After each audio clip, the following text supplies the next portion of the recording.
ये सारा कुछ इन्होंने एक आदमी को काबू करने के लिए, दीवार से लगाने के लिए किया, जिसका नाम इमरान खान है। कैदी नंबर 804 है, जो आज भी डटा हुआ है, बड़ी हिम्मत के साथ खड़ा हुआ है इस निजाम के सामने। उसको जाके पीटीआई वालों ने कहा कि जनाब आप मुज़ाकरात करें, डील शील आपकी करवा देते हैं। तो उसने पीटीआई वालों को जलील किया। उन्होंने कहा दौड़ जाओ यहां से, जेल से मेरी लाश तो निकल सकती है लेकिन मैं डील नहीं करूंगा। मैंने नहीं नवाज शरीफ बनना, मैंने आसिफ अली जरदारी नहीं बनना, मैंने डील नहीं करनी। बेनजीर ने एनआरओ लिया था, मैंने नहीं लेना। मैंने इनका मुकाबला करना है, मुल्क की खातिर बैठ के बात करूंगा। ये अगर सियासत से अपने आप को अलग करते हैं और अपने मामलात के ऊपर ये गौर करते हैं और रिव्यू करते हैं कि अपने आइंदा ये नहीं करना, तो फिर तो ठीक है, फिर तो मैं बात करूंगा, लेकिन मुझे अपने लिए रिलीफ कोई नहीं चाहिए। मैंने किसी किस्म की डील नहीं करनी। और यही वजह है कि उसकी पॉपुलैरिटी दिन रात बढ़ती चली जा रही है। एस्टेब्लिशमेंट जितना कुछ करती है, जितना जोर लगाती है, उसके नतीजे में इमरान खान की पॉपुलैरिटी और बढ़ती है और बढ़ती है और बढ़ती है। वो बच्चों को उन्होंने पार्लियामेंट हाउस में विजिट करवाया, तो बच्चों के इन्होंने इंटरव्यूज लिए कुछ सहाफियों ने वहां पे। उनसे पूछा, बच्चों आप क्या बनना चाहोगे, कौन सा लीडर पसंद है, किस जमात में आना पसंद करोगे, आपको किसकी कारकर्दगी? वो सारे इमरान खान और पीटीआई। अंदाजा करें आप। बल्कि बच्चों से जब ये पूछा गया कि इमरान खान अच्छा है या पीटीआई, तो लोगों ने फिर भी बच्चों ने कहा जी इमरान खान अच्छा है। तो इमरान खान की मकबूलियत वहां पहुंच गई है। इनका हर दाव पेच उल्टा जा रहा है, हर चीज इनकी जो है वो इनके गले पड़ रही है। आखिरी हल इनके पास यही है ना कि इमरान खान को जेल के अंदर रखें या खुदा न खास्ता जेल में उसको नुकसान पहुंचाए। तो इस हवाले से पाकिस्तान तहरीक इंसाफ ने शदीद खदशात का बार बार इजहार किया है और वो बार बार ये कह रहे हैं कि आवाज उठाएं। सोशल मीडिया पे इसके बारे में रोला भी पड़ा हुआ है कि डॉक्टर आसिम ने जो आखिरी मेडिकल चेकअप किया था इमरान खान साहब का, तब उन्होंने कहा था इमरान खान साहब का वजन कम होने के हवाले से और मसल्स कमजोर होने के हवाले से, क्योंकि उन्हें वर्जिश करने का और खुला घूमने का उन्हें कोई मौका नहीं है। उन्हें बहुत तंग जगह पे बंद किया हुआ है और अब तो 1 घंटे के लिए, 1.5 घंटे के लिए, 2 घंटे के लिए मैक्सिमम उन्हें छोड़ते हैं। इससे ज्यादा इमरान खान साहब को बाहर आने नहीं देते फिजिकल एक्टिविटी के लिए, तो उन्हें बंद करके रखते हैं छोटे से सेल में। अब सेहत के हवाले से काफी तशवीश है। उनकी बहनें भी यही कह रही है कि इमरान खान साहब का वजन गिर रहा है। तो ये जो तजर्बा पाकिस्तान की मिलिट्री एस्टेब्लिशमेंट इमरान खान के साथ कर रही है ना, देखिए ये सब जानते हैं कि इमरान खान जेल में इस वक्त मिलिट्री एस्टेब्लिशमेंट की वजह से है, क्योंकि मिलिट्री एस्टेब्लिशमेंट को लगता है कि उनके मफादात के खिलाफ है ये लीडर, तो उन्होंने जेल में रखा हुआ है। केस वेस तो है कोई नहीं, ना कुछ संजीदा नोयत का कोई मामला है, बस जिद बदीदी जेल में इमरान खान को रखा हुआ है। और वो ये सारे जानते हैं कि जब इमरान खान बाहर आएगा तो वो कंप्रोमाइज अगर उसने ना किया तो इनके लिए मुसीबत हो जाएगी। अब ये जो तजर्बा कर रहे हैं ना, ये अपनी कब्र खोद रहे हैं। ये मेरी बात याद रखिएगा। इमरान खान ने जो करना था वो कर दिया है। अब उसका सिर्फ एक ही काम है कि वो कंप्रोमाइज ना करे। इन्होंने इमरान खान को कोई नुकसान दे दिया ना, तो इमरान खान को तो नुकसान बाद में होगा। ये अपनी कब्र खोद रहे हैं, इनको इस बात का आइडिया नहीं है और लगातार ये यही वाली गंदी हरकत करते चले जा रहे हैं। इमरान खान की बहनों की उनसे मुलाकात बहुत इंपॉर्टेंट है, जो मुलाकात कल सुबह होने जा रही है। अलीमा खान साहबा को मौका नहीं मिल रहा, लेकिन 2 बहनों को मुलाकात का मौका मिलता है। नौरीन खानम साहबा और उस्मा खानम साहबा, इन दोनों को मुलाकात का मौका मिल जाता है। अब 2 चीजें ऐसी हैं जो इन्हें इमरान खान के सामने रखनी है और 2 चीजें ऐसी हैं जिन पे पार्टी इस वक्त तकसीम का शिकार है और पार्टी के अंदर एक अजीबोगरीब सूरत हाल बनी हुई है। देखिए जो 2 चीजें हैं वो क्या हैं वो मैं आपको भी बता देता हूं। और मेरी अभी पाकिस्तान तहरीक इंसाफ के बड़े इंपॉर्टेंट लोग जो इमरान खान साहब से मिलते रहे, उन लोगों से मेरी बात हुई है। मैं नाम नहीं ले सकता, मैं नाम लूंगा उनके लिए प्रॉब्लम हो जाएगी, क्योंकि इस वक्त वहां पे एक जंग लगी हुई है। तो मुझे मेरे सोर्स ने यह बताया कि वो 2 चीजें कौन सी हैं जो इमरान खान के सामने 100% रखी जाएंगी और अगर इसके पीछे एस्टेब्लिशमेंट है तो फिर कल इमरान खान साहब की उनकी बहनों से मुलाकात रोकी जाएगी, कोशिश की जाएगी। लेकिन चले मैं आपको यह बता देता हूं कि इमरान खान साहब की बहनों की मुलाकात में कौन सी 2 चीजें होनी है उसके ऊपर बाद में आते हैं। लेकिन पहले ये देखें, आपके कुछ लोग पाकिस्तान तहरीक इंसाफ के सोशल मीडिया पे इल्जाम लगा रहे हैं कि इस वक्त ये सोशल मीडिया हुकूमत के खिलाफ तहरीक चलाने की बजाय पाकिस्तान तहरीक इंसाफ के अंदर जो है वो इख्तलाफात पैदा हो रहे हैं या वो पाकिस्तान तहरीक इंसाफ के लोगों के ऊपर तनकीद कर रहा है। आप सिर्फ 48 घंटे पीछे चले जाएं, सब कुछ नॉर्मल चल रहा था, हर चीज नॉर्मल थी। पाकिस्तान तहरीक इंसाफ का सोशल मीडिया पूरी कंपेन चला रहा था आने वाली तहरीक के लिए, तहरीक का मोमेंटम बन रहा था। बलूचिस्तान में 2 बहुत बड़े एहतजाज हुए, लोग निकले इमरान खान से एकजहती के लिए। सिंध के अंदर हुआ, आजाद कश्मीर के अंदर हुआ, लाहौर में हो रहा था, रावलपिंडी में हो रहा था, खैबर पख्तूनख्वा में हो रहा था, तो मोमेंटम बन रहा था। खबरें वो आ रही थी और पूरा का पूरा सोशल मीडिया उसका फोकस यह था कि मौजूदा जाली हुकूमत के खिलाफ वो अपनी तहरीक को खड़ा करें, जो इमरान खान साहब ने कही। अब एक बात आप ध्यान में रखें कि पाकिस्तान तहरीक इंसाफ का टिकट जारी नहीं होना, सिर्फ हमायत जारी होनी है। सुप्रीम कोर्ट ऑफ पाकिस्तान के फैसले के बाद ये एक आजाद जमात है, ये आजाद एमपी है सारे, ये कहीं पे भी वोट डाल सकते हैं। वैसे भी अब सेनेट के इलेक्शन में सीक्रेट बैलेटिंग है, जो एमपीए चाहे जहां चाहे वोट डाल दे।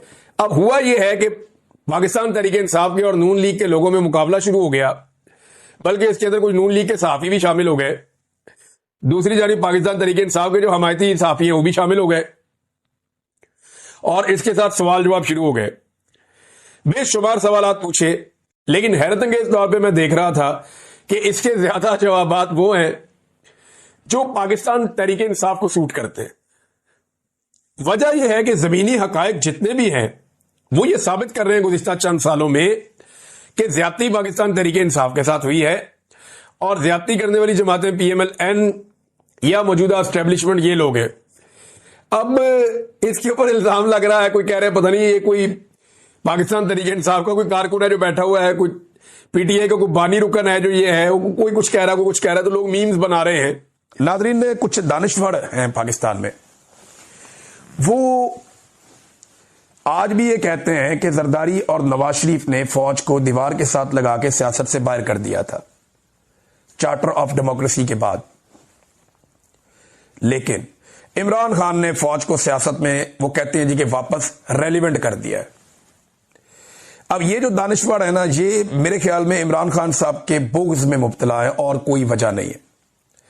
मैं कुछ फैक्ट्स सामने रखता हूं जो नवाज शरीफ और जरदारी ने किए, हालांकि इस तरह के दर्जनों हैं, लेकिन मैं 5-7 आपके सामने रखता हूं जो इन दोनों ने मिलकर किए, जो चार्टर ऑफ डेमोक्रेसी की रूह के खिलाफ थे और जिसमें ये फौज की सहूलतकारी का काम एक दूसरे के खिलाफ कर रहे थे। नंबर 1, ये जो सड़कों पे घसीटने वाली बातें थी, ये एस्टेब्लिशमेंट के साथ कौन मुलाकातें करता था और जरदारी को सड़कों पे घसीटता था? ये इमरान खान ने तो नहीं किया था। फिर जो मेमो गेट स्कैंडल आया था, जिसमें हुसैन हक्कानी भी फंस गया था और सारे फंस गए थे, इस मेमो गेट स्कैंडल में जिसमें पाकिस्तान की एस्टेब्लिशमेंट का एक घटिया किरदार था, वो कौन सा सियासतदान था जो काला कोट पहनकर सुप्रीम कोर्ट ऑफ पाकिस्तान पहुंच गया था? नवाज शरीफ था ना, इमरान खान तो नहीं था। फिर मुंतखब वजीर आजम यूसुफ रजा गिलानी से इस्तीफा कौन मांग रहा था? नवाज शरीफ मांग रहा था ना, आज भी वीडियोस मौजूद हैं। जनरल कियानी को एक्सटेंशन किसने दी थी? जरदारी ने दी थी, और नवाज शरीफ ने सहूलतकारी की थी। इमरान खान तो तब असेंबली का हिस्सा ही नहीं था ना, तो फिर इमरान खान पे इल्जाम आप कैसे डाल सकते हैं? जनरल कियानी को सियासत में कौन लाया? यही लोग लेकर आए। फिर अदलिया बहाली की तहरीक में एस्टेब्लिशमेंट के साथ किसने डील किया गया? अडयाला जेल के बाहर, और बड़े तकलीफ थे, मनाजिर थे। इमरान खान की बहनें हैं तो इसलिए कोई उनके इंसानी हुकूक नहीं है? इमरान खान की बहनें हैं तो क्या उन्हें हरासा किया जाना जायज़ है? ये रियासत जुल्म और जबर करते करते इस लेवल तक पहुंच गई है कि बेगैरती की इंतहाएं भी अब क्रॉस की जा रही। और अब अडयाला जेल के बाहर इमरान खान की बहनें पहुंचती हैं कि जब हमें हमारे भाई से मिलवाया जाए। क्यों नहीं मिलवा रहे? कानून के मुताबिक हमें इजाज़त है अपने भाई से मुलाकात करने की, हमारे पास अदालती ऑर्डर है, मिलवाया जाए। नहीं मिलवाया जाता, जानबूझकर उन्हें रोका जाता है। वो वहां धरना देकर बैठ जाती हैं, जो उनका कानूनी हक है कि आप हमारी मुलाकात क्यों नहीं करवा रहे। उसके बाद लाइटें बंद करके उन पर टॉर्चर किया जाता है, उनको सड़कों के ऊपर घसीटा जाता है। अब इनका शेर जैसा भाई इन्होंने जेल में बंद किया हुआ है। पाकिस्तान का दलेर तरीन आदमी, बहादुर तरीन आदमी, उसको जेल में बंद किया हुआ है, और उसकी बहनों को मार रहे हैं। इतने बहादुर है ये, यानी इनकी बहादुरी का आप यहां से अंदाजा लगा लें कि एक बब्बर शेर जैसे आदमी को, जो बहुत बहादुर है, दलेर है, और वो इतना दलेर है कि आज पाकिस्तान के सारे दलेरों को उस पर गुस्सा है कि ये कहां से इतना दलेर निकल आया। दलेर तो हम मशहूर थे, हीरो तो हम है कौम के, ये कहां से कौम का हीरो बन गया? ये कहां से लोगों के दिलों की धड़कन बन गया? अपनी बहादुरी के बलबूते पे उसने अपनी एक सल्तनत कायम की है लोगों के दिलों में, और अब ये सारे टटपूंजिए उससे जेलस होते हैं, और जब उसका कुछ नहीं बिगाड़ सकते तो उसको साजिश करके इकट्ठे होकर अपने ताकत के बलबूते पर जेल में बंद कर देते हैं। और आज उस जेल में बंद शेर जैसे आदमी की बहनों को बाहर रुसवा किया जा रहा है, सड़कों पे घसीटा जा रहा है, उनकी बेहुरमती की जा रही है, बुजुर्ग खवातीन को टॉर्चर किया जा रहा है, बालों से पकड़ के घसीटा जा रहा है, शर्म तो नहीं आती इनको, गैरत तो नहीं आती इनको। मैं सिर्फ फील्ड मार्शल आसिम मुनीर को कहना चाहता हूं कि एक लम्हे के लिए सोचें, आपकी बहन को या आपकी बीवी को ऐसे घसीटा जाए, सड़क पे पकड़ के कांस्टेबलें आए और पकड़ के घसीट के ले जाए।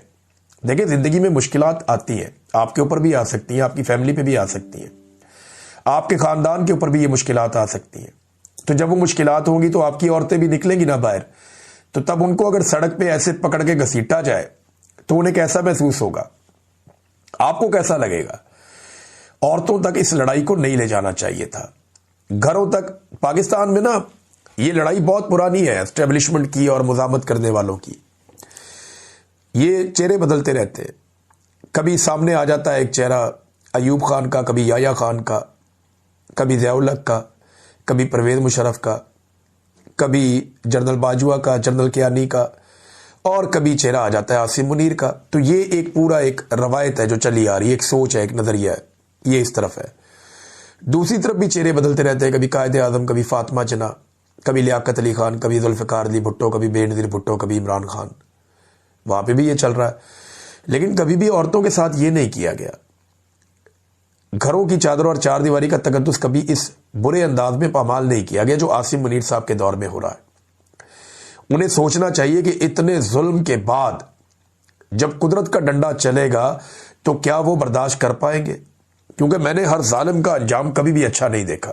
कभी ये इमरान खान की बीवी पे कीचड़ उछालते हैं, कभी ये इमरान खान की बहनों पे टॉर्चर करते हैं, तो क्या इसके बाद इमरान खान जो है वो सरेंडर करेगा?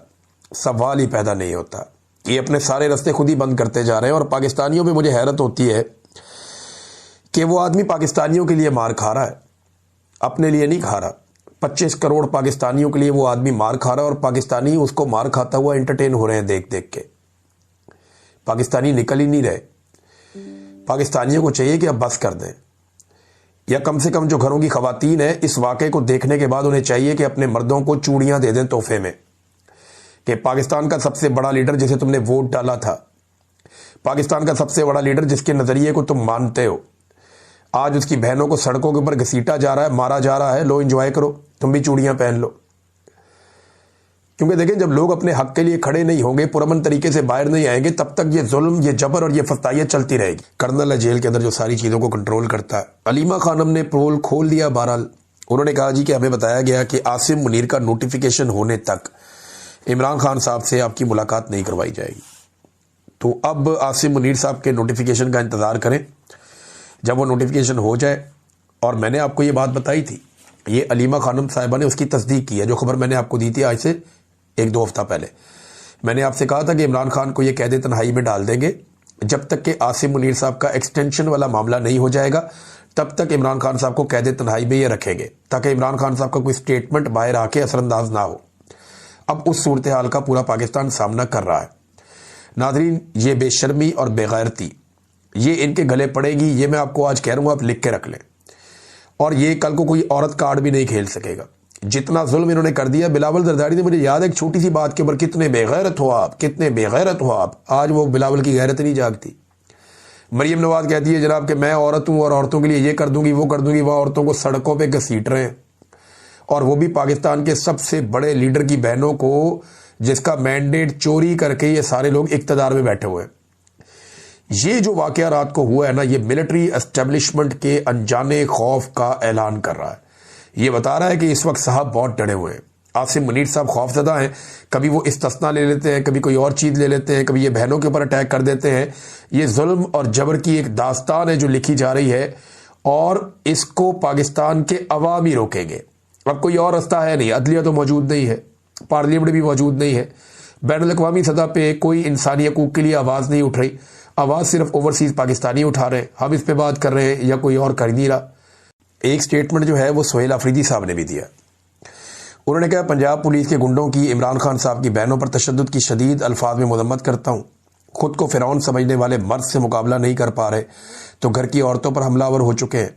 इससे पहले इमरान खान साहब की अहलिया पर भी घटिया तरीन इल्जामात लगाकर हमलावर हो चुके हैं। ये सब बुज़दिली और बेगैरती की आला मिसाल है। आज एक सूबाई वजीर मीना खान पर भी तशद्दुद किया गया जो काबिल मज़म्मत है। कौमी असम्बली के रुकन शाहिद खटक और बाकी सूबाई और कौमी असम्बली मेंबरान को भी गिरफ्तार करने की कोशिश काबिल मज़म्मत है। मुल्क में जमहूरियत और आइन और कानून का जनाजा निकल चुका है। याद रखना कि ये सब लिखा जा रहा है। फिर ना कोई औरत कार्ड आएगा, ना जमहूरी इकदार और ना ही इखलाकियात। अब ये हद से ज़्यादा हो गया है और हालात को ज़बरदस्ती उस तरफ ले जाया जा रहा है जहाँ से वापसी नामुमकिन है। ये जो वाक़या हुआ है ना, ये आग लगाएगा, मैं ये जानता हूँ। ये बहुत बड़ी गलती कर दी पाकिस्तान की मिलिट्री एस्टेब्लिशमेंट ने, क्योंकि मरीम नवाज ने और नवाज शरीफ ने तो एक दिन पहले कहा कि हम कोई बदला नहीं ले रहे, हम किसी जुल्म का हिस्सा नहीं है। तो जुल्म जो है पाकिस्तान की मिलिट्री एस्टेब्लिशमेंट कर रही है। ये जो अब उन्होंने किया है ना, इसका उन्हें खुमियाजा भुगतना पड़ेगा, आज नहीं तो कल। असद कैसर साहब ने भी इसमें स्टेटमेंट दिया। उन्होंने कहा जी अडियाला जेल के बाहर जो इमरान खान साहब की बहनों और दीगर कारकुनान के साथ किया गया इंतहाई शर्मनाक और काबिल मजम्मत इकदाम है। उनका वाहिद कसूर यह है कि वो जेल मैनुअल के मुताबिक अपने भाई से मुलाकात करना चाहते हैं, मगर मुसलसल उन्हें उनके जायज़ हक से महरूम रखा जा रहा है। 26वीं और 27वीं आईनी तरमीम के बाद सूरत हाल इस कदर तशवीशनाक हो चुकी है कि अदलिया अपने ही जारी करदा अहकामात पर अमल दरामद नहीं करवा सकती, जबकि एक जेल सुपरिटेंडेंट का तो मामला ही नहीं है। इमरान खान साहब कहते हैं वहाँ पे बैठा हुआ एक कर्नल है जेल के अंदर जो सारी चीज़ों को कंट्रोल करता है।